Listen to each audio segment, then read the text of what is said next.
Good morning. The January 20th, 2021 meeting of the Board of Estimates is now called to order. In the interest of promoting health and safety as we continue to deal with COVID-19 pandemic, the Board of Estimates continues to meet virtually and will do in the foreseeable future. At this time, I would like to ask Comptroller Henry for any corrections or additions to today's agenda. Thank you, Mr. President. There are no changes or corrections. There are no protests for today's meeting. There is one deferral on page 18, item number 2, Department of Audits, Department of Law Biennial Performance Audit Report fiscal years ended June 30, 2019 and 2018 is being deferred 1 week from this week to January 27th, 2021. I feel obliged to, due to my tenure on the Biennial Audits Oversight Commission, to make it clear that the audit was completed on time. We had a little bit of a miscommunication inside the Comptroller's office and did not get the Law Department a copy of the report in a timely manner for them to review it. So we're going to defer for a week to give the department an opportunity to review the audit before it's publicly released. We have 4 items to move to non-routine on pages 12 and 13. Department of Law Settlement Agreement and Release. On page 18, item number 1, Department of Audits, Department of Human Resources Biennial Financial Audit Report, fiscal years ended June 30, 2019 and 2018. On page 54 to 55, item number 8, Bureau of Procurement, contract number 06000, maintenance and hosting of the Maryland Careware System for Ryan White Part A program. And then on pages 58 and 59, item number 12, Bureau of Procurement, contract number B50002877, advanced metering infrastructure and water meter system installation. There are no items being moved to the routine agenda. There are several abstentions. Honorable Mayor Brandon Scott is abstaining on pages 79 to 83. Health Department agreements number 1, 2, 3, 7, and 12. Honorable President Nick Mosby is abstaining on pages 89 to 92. Items number 1, 2, 3, and 4, Office of the State's Attorney, retroactive travel reimbursements. I am abstaining on pages 76 to 77.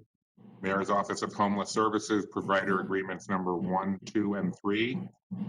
And Acting City Solicitor James Shea and Acting DPW Director Matthew Garbark have no abstentions. That's it for changes and corrections, Mr. President.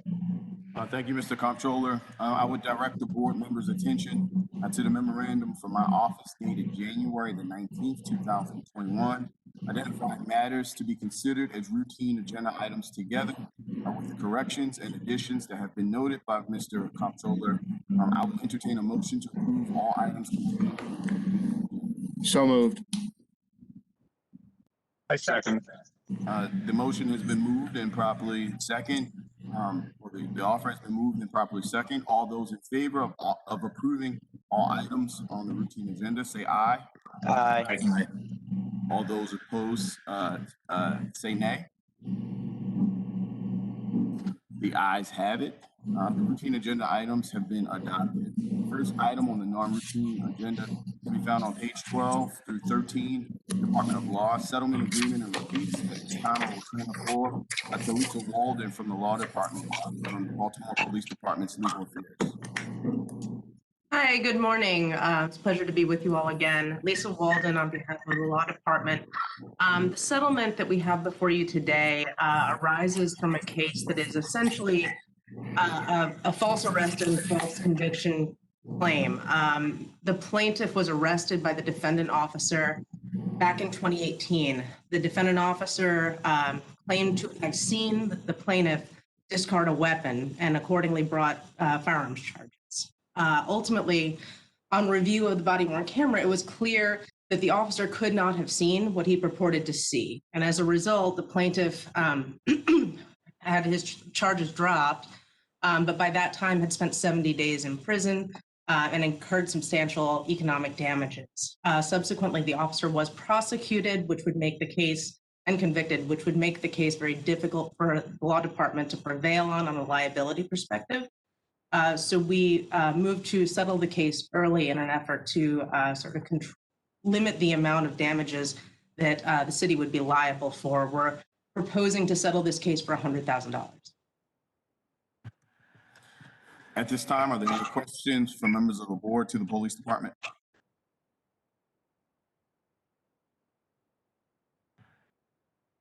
Mr. President? Yeah, Comptroller Henry. Okay.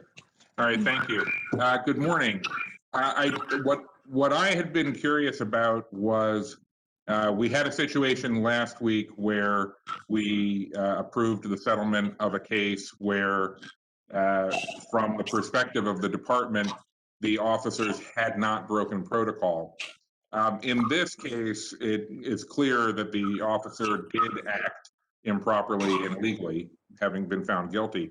Could you talk a little bit about whether we can or what would be involved in us turning around and trying to recoup the damages that the city is paying out from the officer who was responsible for them? Certainly, Mr. Comptroller. You're absolutely right. This case is on the facts a less favorable case. And you're absolutely right that, in fact, the conviction indicates that the behavior here was not at all within policy. The department was pursuing discipline against the former officer at the time that he resigned from the department.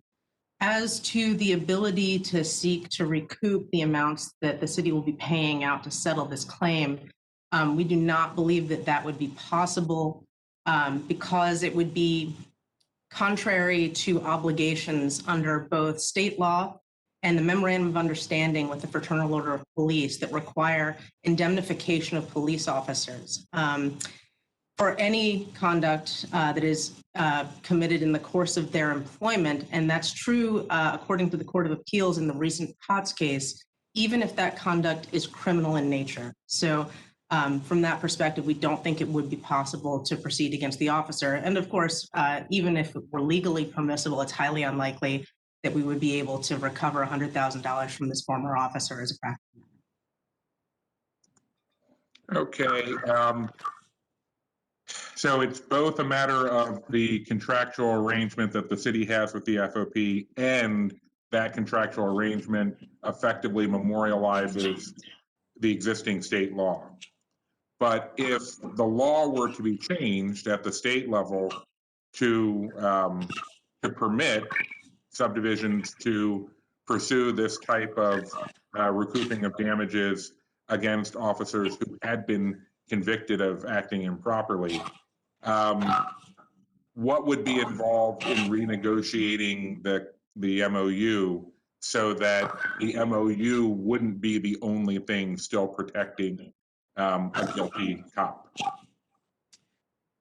Excuse me. So if there were a modification of state law, you were correct that today the state law and the MOU obligations are not exactly coextensive, but they're very much overlapping. And ultimately, if state law were to change to become more permissive to the type of claim that you're suggesting, Comptroller, you would need to renegotiate the Memorandum of Understanding as to Article 15, which provides that indemnification obligation. And the MOU does come up for renegotiation periodically. The current MOU was in place for 2 years and it's set to expire at the end of June. So periodically, this MOU is renegotiated.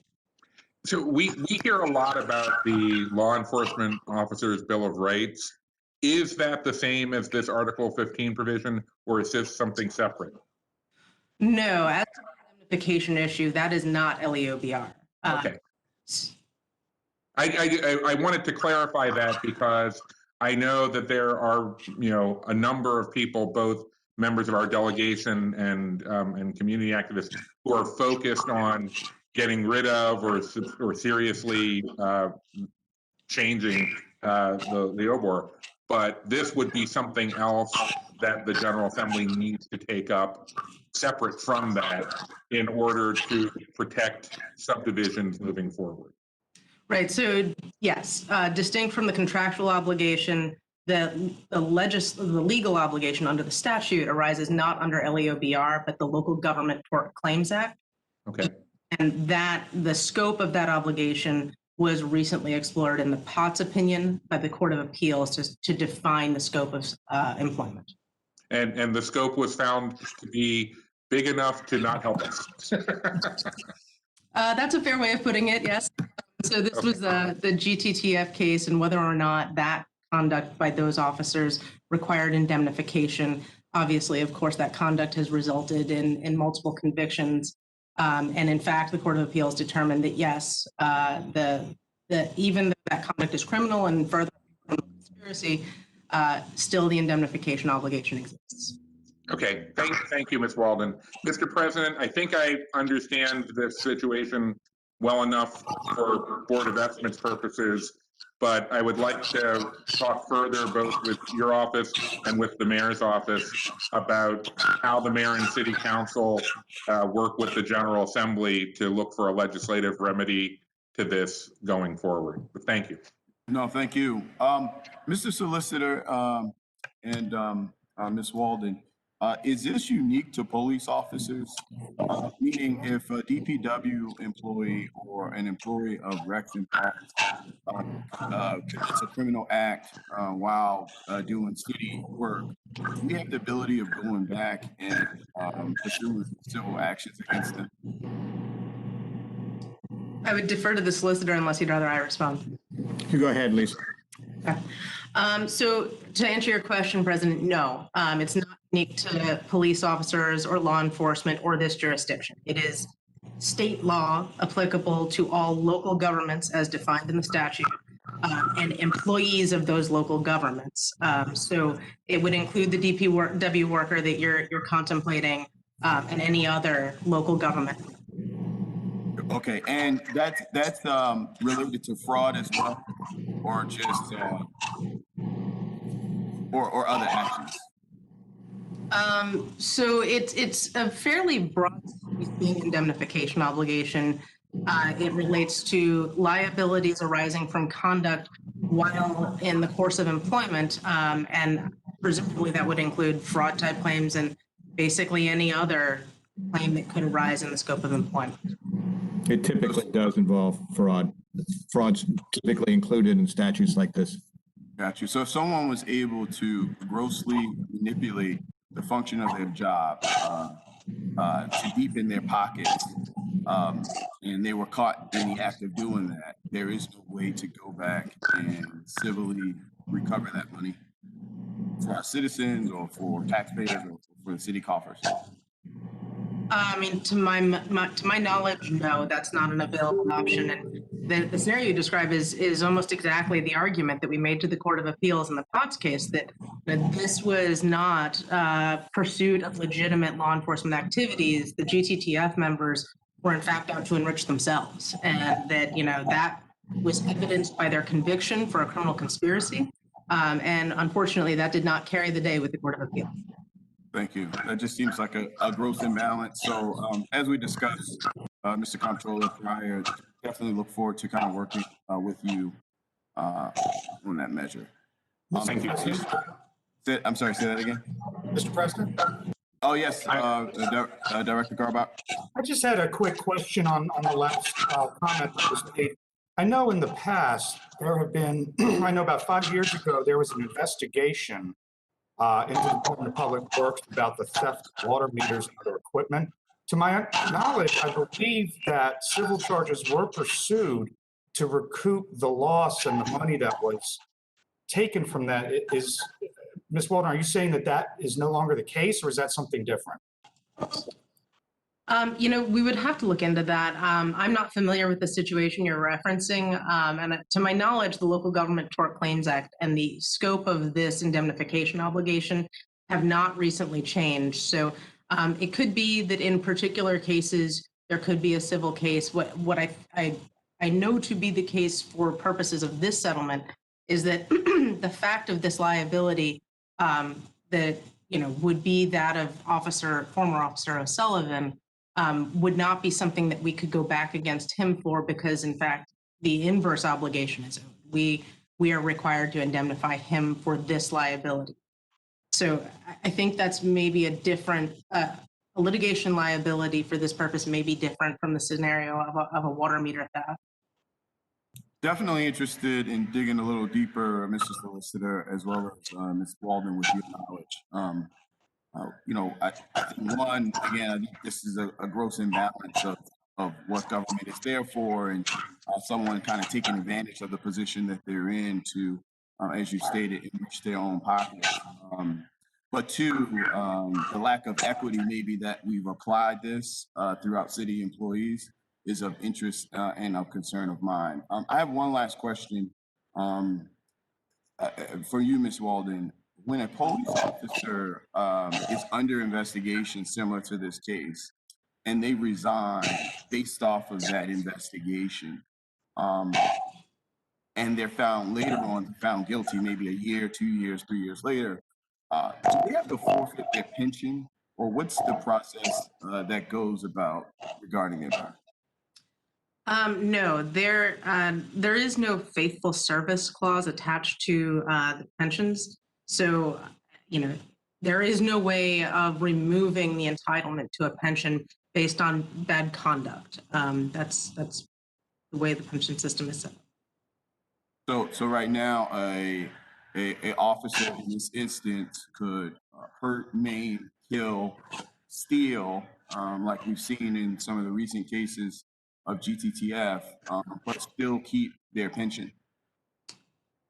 Yes, Mr. President, that is the state of affairs.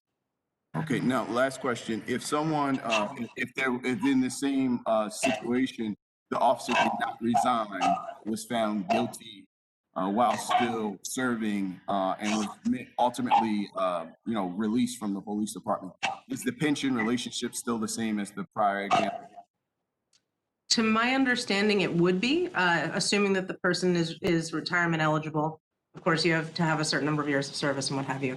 Assuming that the person is retirement eligible, to my understanding, then the nature of the separation would not render them ineligible to receive their retirement benefits. But I'd be happy to look into that and confirm for you.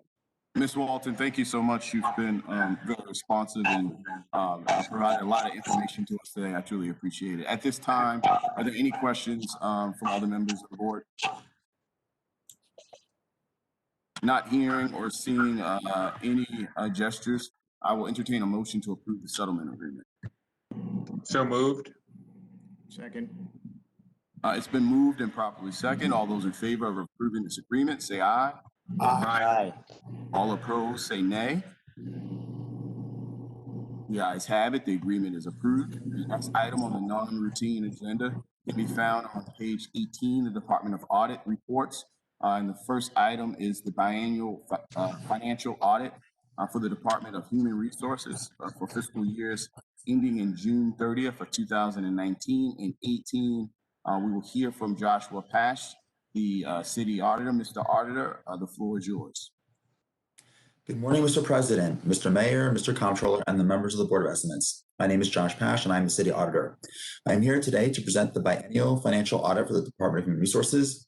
I would like to begin by thanking the audit team and the Department of Human Resource staff for their work on this audit to get it completed by the year end. The objective of this audit was to express an opinion on DHR's cash-based financial statements. The scope of our audit is fiscal years 2019 and 2018.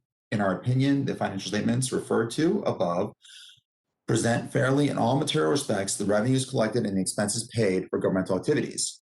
During the audit, we considered the agency's internal control over financial reporting, and we noted the following control deficiency. The agency needs to improve certain payroll controls to demonstrate its compliance with city policies and procedures.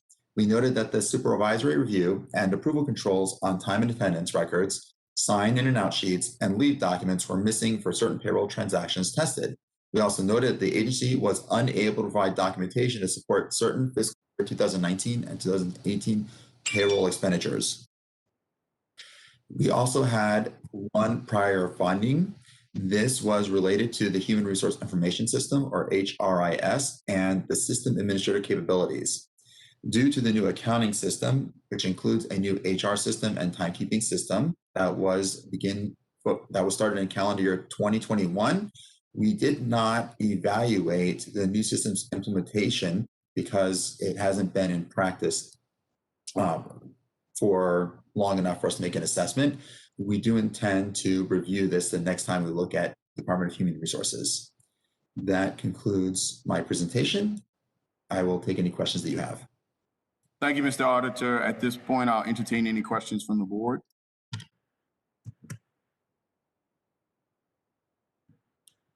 Hearing and seeing none, we'll turn to the agency. Director Herbert, the floor is yours. Thank you. Good morning, Mr. President, Mr. Mayor, and distinguished members of the board. Department of Human Resources generally agrees with the finding of the audit. I think that what's most telling is that fiscal year 2018, this issue was much more prevalent than in fiscal year 2019. There's a bit of a story behind the curve. When I arrived in DHR in August of 2018, one of the first things that we did was to centralize this function. Prior to fiscal year 2019, each office within the Department of Human Resources had the autonomy and the ability to do time and attendance the way that that particular chief saw fit. We brought in Assistant Deputy Director of Administration, one that had a skill set and experience in fiscal budgeting, and was a former budget analyst at some point in her career, and was able to come in, and we were able to centralize that function. All of the time and attendance documents now go through the Office of Administration. And if you look at the data from fiscal year 2019, you see a marked difference in the accuracy and the supporting documentation. We are auditing, self-auditing throughout the year to ensure that we are complying with our own internal SOPs. And as we continue to get away from paper-based record keeping and document keeping, I believe that the next audit will see even more improvement in that area. Thank you. Thank you, Mr. Director. I assume that the centralization and standardization that was put in place was done prior to this audit, correct? We started that in September, October of 2018, well before the audit. So that when the documents were reviewed for fiscal year 19, they reflect the changes that were made very early in the fiscal year. Thank you, and thank you for your leadership on that. At this point, are there any questions from the board for Mr. Director Herbert? Hearing and seeing none, the audit report is noted. The next item on the biennial performance audit for the Department of Law for fiscal years ending June 30th, 2019 and 18. We will hear from, again, Mr. Auditor. Mr. Auditor, the floor is yours. Thank you, President Mosby. That audit presentation has been deferred to the next Board of Estimates meeting, and I will be presenting it at that meeting. Thank you. Since it's deferred, it's been properly deferred. I do not believe we need to take a vote on that. And I think the comptroller opened up with communicating that. We're going to move on to the next item. It's the second to last item that we're going to take up today. I'm going to jump to the ITRON item. So this item, non-routine item, again, can be found on page 58, the informal awards, renewals, increase to contracts, and extensions. Item 12, ITRON Incorporated. This item was deferred from last week's agenda. At this point, are there any questions or concerns about this? If you recall, I asked to defer this item, had the opportunity to speak in with Mr. Solicitor.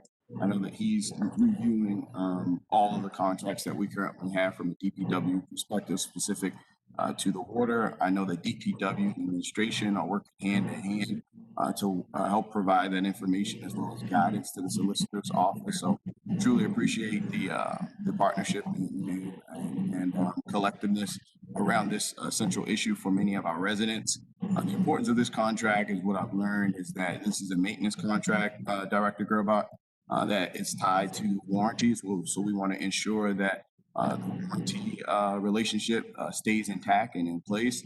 and that we have the right and appropriate resources for maintenance for our residents, even as we go through this path of looking at kind of the what's taken place over the past 10 years.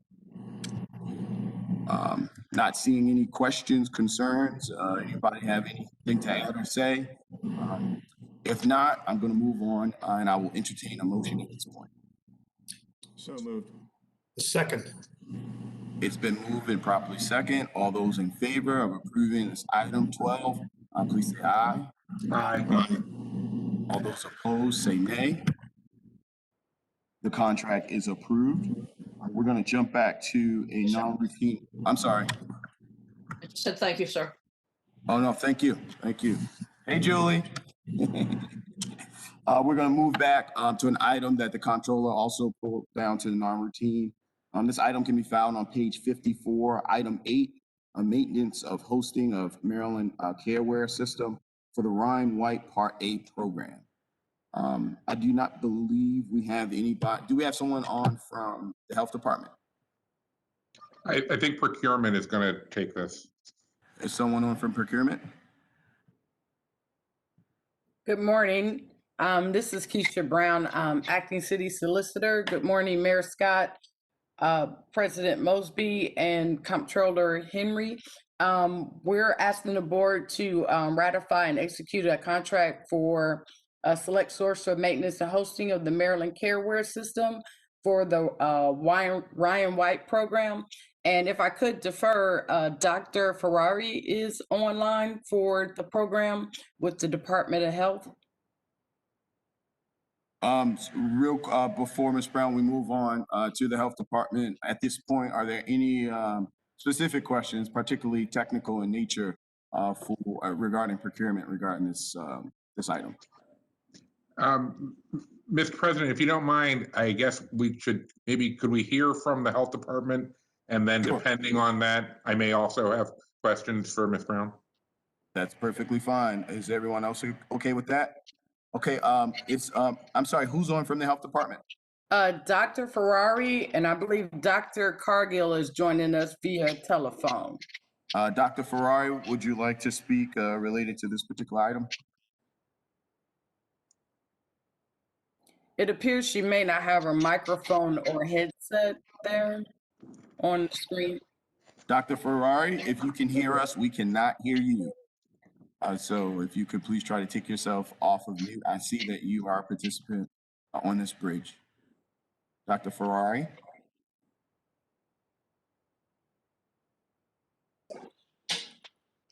Mr. President, we do have 3 call-in users. I think it's possible that Dr. Ferrari may be one of those users. Is it all right if I unmute those folks at this time? Yes, let's just all cross our fingers that. In the chat, Mr. President, Dr. Ferrari did say he was going to call in. I'm muted. Okay, I'm calling. Okay, let's cross our fingers. Yeah, Matt, go ahead. Oh, no, I'm sorry, Mr. President. I was just saying that Dr. Ferrari indicated they were going to call in. Yeah. So Matt's going to unmute the call-ins, but you know, it's Mr. President. Shaky process. Yes, Mr. Mayor. Oh, never mind. I was going to say that we should unmute them after asking Dr. Ferrari in the chat what number, but it's too late now. Yeah, I mean, okay. This is Dr. Ferrari. Hear me? Yes, we can hear you, Dr. Ferrari. No, this is Dr. Cargill. Oh, hi, Dr. Cargill. Hi, I'm sorry. I could not hear the message through the conversation. I am the Assistant Commissioner for Ryan White. I understand you wanted to know about the program. I want to thank the President and the Mayor and the distinguished members of the board. Is there a specific question or would you like general background? Well, I think we know a lot about the history and the importance of the program. I think the concern is specific to the procurement of this particular contract, the renewal of this contract, and where it kind of sits. I believe that it's gone lapse for a couple months. So I think the comptroller specifically pulled it off to non-routine to kind of better understand why this took place from a procurement perspective and like what are the things that we can do in the future to ensure that important programs like this related to mediums such as this on this procurement contract aren't in the same light. Mr. Comptroller, I don't want to speak for you, but I believe that that's kind of the motivation of why you pulled it off of Omni. Well, I mean, I'm sorry, is it Dr. Cargill? Because I can't see a name. The questions I had were largely about timing.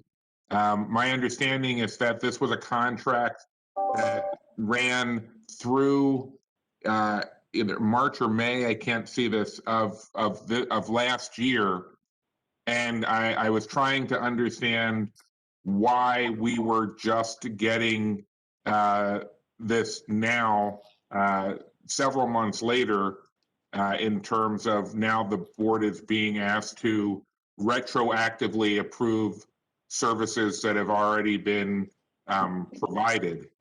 And so I know it's not, well, maybe I don't know it's not a lot of money, but I was trying to get an understanding of the contract management process for this particular one, specifically what caused the delay in bringing this item to the board, and what measures are in place to ensure that future contracts for these types of services don't end up happening in this sort of backwards fashion. Well, I would be happy, thank you, Comptroller, to start that process, but I will have to ask Ms. Brown to chime in with me. This is a professional services agreement that was going to be transitioned, and we were advised of that and began the process as was outlined for us. However, there were unfortunate delays in terms of obtaining the appropriate forms, and then there was the delay leaving the health department. In addition, this is an annual process, or was an annual process, and some of the annual processes that we need to institute do take some time. And in this particular year, it was delayed because, given the situation at the federal level, this is a HRSA grant, we were not provided the full award of funds. We were provided initially what was considered a percentage of the funds, so that delays as we then are able to get the full award. Going forward, to respond to your question about what's being done in the future, the federal funding agency, HRSA, has this year decided to go to multi-year contracts as opposed to annual contracts, and therefore we will be able to provide a multi-year contract for this service, which, for those who may not be aware, provides the computer platform for being able to enter all the data for these very marginalized and vulnerable people living with HIV. Mm-hmm.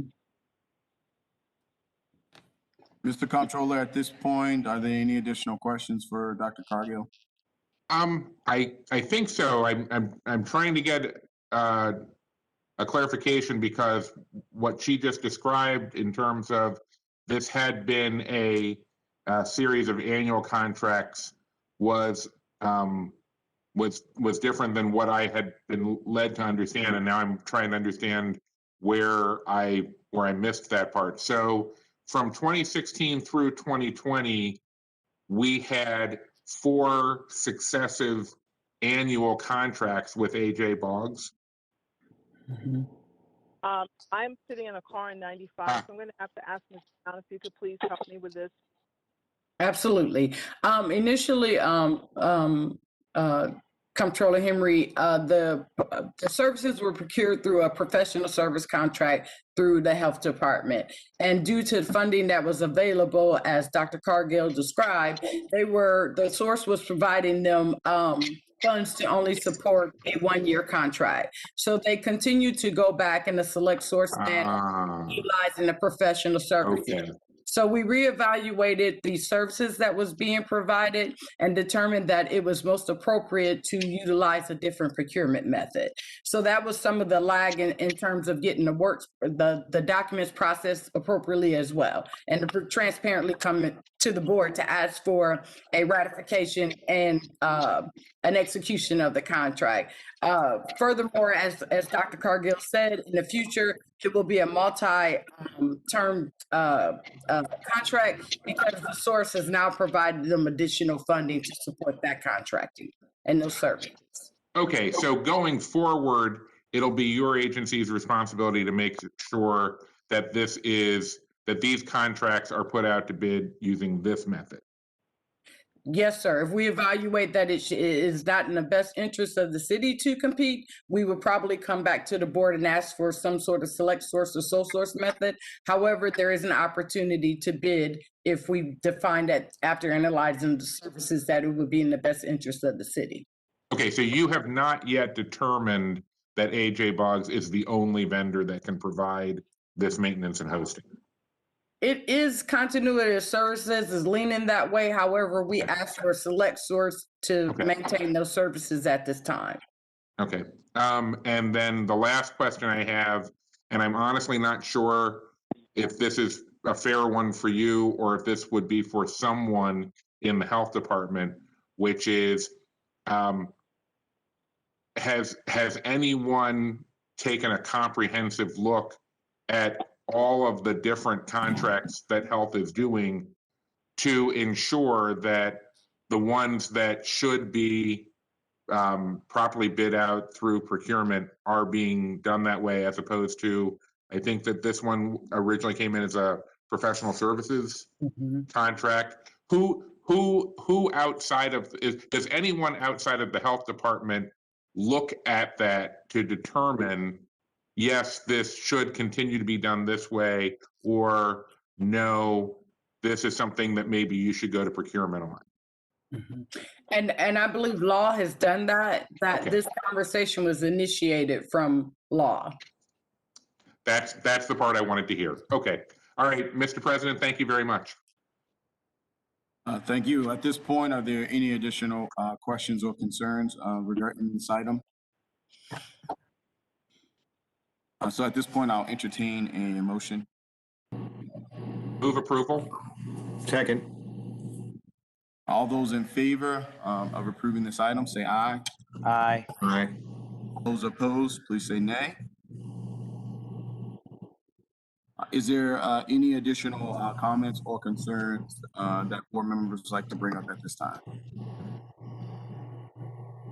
As there is no more business before the board, we will recess until bid opening at 12 noon. The board will reconvene on January the 27th, 2021. I thank everyone for tuning in. Please stay healthy, stay safe, and wear masks. Mr. President. Thank you, Mr. President. Thank you. Good afternoon. The Board of Estimates is now in session for the receiving and opening of bids. As part of the overall effort to limit transmission of the COVID-19 virus, the Board of Estimates is conducting bid openings virtually. Members of the public can call in to listen to bid openings live by calling 1-408-418-9388 and entering access code 179-826-5819.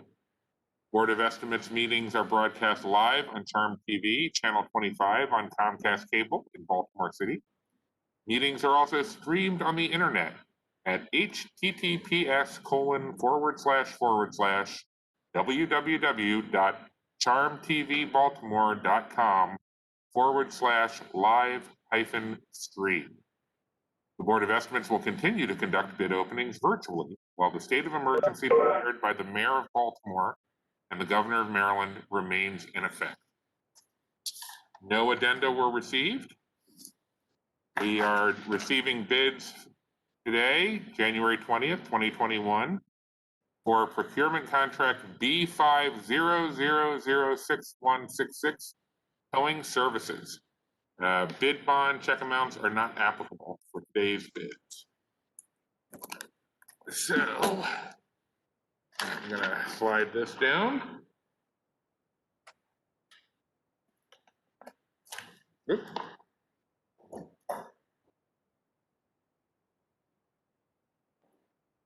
Not sure what that's going to be good for, but you should have it. All right.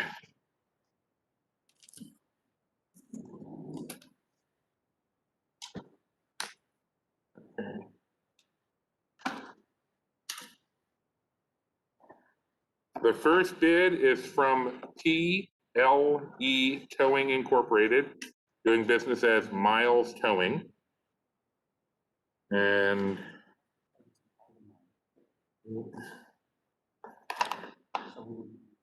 Yeah, all I have here is that it was signed on the 18th day of January 2020. Okay.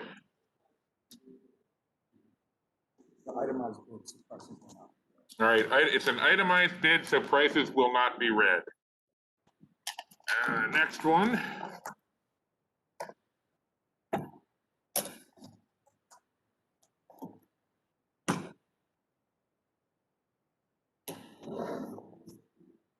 All right.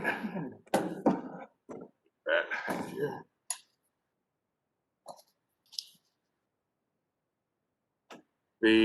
This bid is from the Auto Barn Incorporated.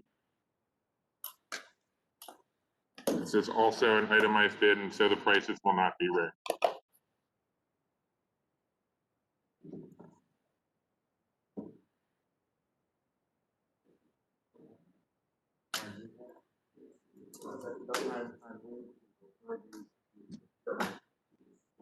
I second the motion. All in favor say aye, and the opposed nay. Motion carries.